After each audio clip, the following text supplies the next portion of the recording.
तो हम स्टार्ट करते हैं 5.1 exercise. Which of the following statement are true and which are false, give reason for your answer. Only one line can pass through a single point. क्या single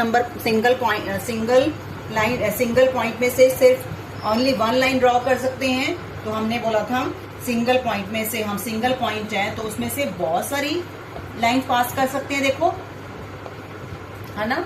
तो ये हुआ हमारा false, हमारा ये फॉल्स हुआ। हम एक पॉइंट में से बहुत सारी लाइनें ड्रॉ कर सकते हैं, तो ये हमारा हुआ फॉल्स। आप लिखोगे बिकॉज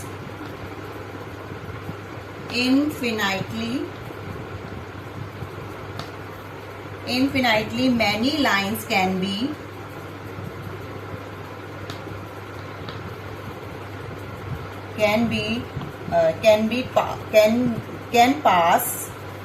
pass through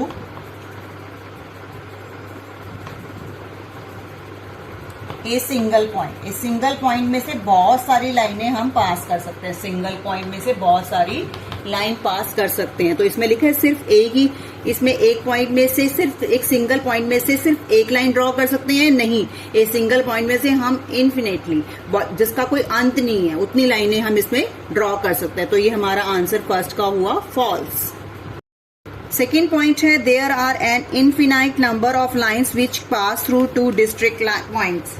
क्या हम डिस्ट्रिक्ट पॉइंट में से बहुत सारे points, there are infinite number lines which are pass through two district point. जैसे दो डिस्ट्रिक्ट पॉइंट्स हैं, जैसे मान लो ए है एंड बी है, तो इसमें जो है हम बहुत सारी लाइनें पास कर सकते हैं।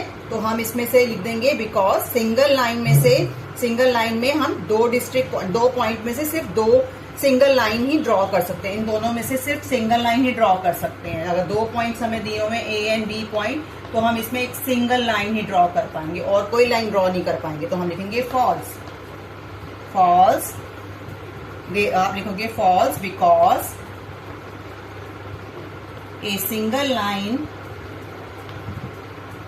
पास थ्रू टू डिस्ट्रिक्ट पॉइंट। ये हमारा आंसर हो गया सेकेंड का। थर्ड पॉइंट है terminating line can be produced indefinitely on both the sides. हाँ, तो ठीक बात है, टर्मिनेटिंग लाइन जो है हम उसमें से कितनी मर्जी लाइनें ड्रॉ कर सकते हैं। तो जैसे टर्मिनेटिंग हमने रूल भी पढ़ा था कि हमारे पास कोई लाइन ए बी है, स्ट्रेट लाइन, तो मैं इसको यहाँ भी बढ़ा सकती हूँ, टर्मिनेटेड कर सकती हूँ, यहाँ भी टर्मिनेटेड कर सकती हूँ। तो ये हमारी हुई ट्रू, ये हमारी ट्रू है। अब है fourth point, if two circle are equal तो then their radius are equal. क्या ये और सही है? अगर दो सेम रेडियस के सर्कल हैं, तो दो सेम जो हमें मेजरमेंट दिया हुआ, टू सर्कल्स आर इक्वल, दो सर्कल हमारे इक्वल हैं, ठीक है, तो इसकी रेडियस भी इक्वल होगी, यस। तो आप लिखोगे ट्रू। ट्रू क्यों हुआ? क्योंकि because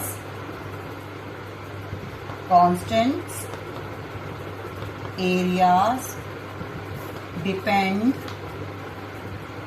on ready of circle. ये हमारा इसका आंसर हो गया कि अगर सेम सर्कल हैं उनकी तो रेडियस भी इक्वल होगी, यस बोलोगे, because constant areas depend on radius of the circle.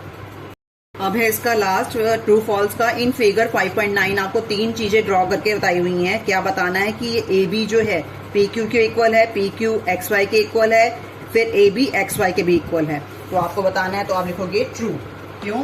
क्योंकि बाय द एक्सियम का हमने एक पॉइंट किया था that two things are equal. अगर दो थिंग्स इक्वल होती हैं, देखो दो थिंग्स इक्वल हैं, ठीक है, ट्रू थर्ड, देन दे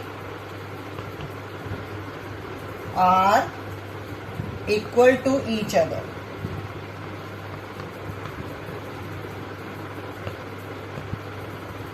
ये हमारा आंसर हो गया कि अगर दो फिगर्स एक जैसी हैं, दोनों के इक्वल हैं, तो थर्ड वाली भी उसके इक्वल होगी।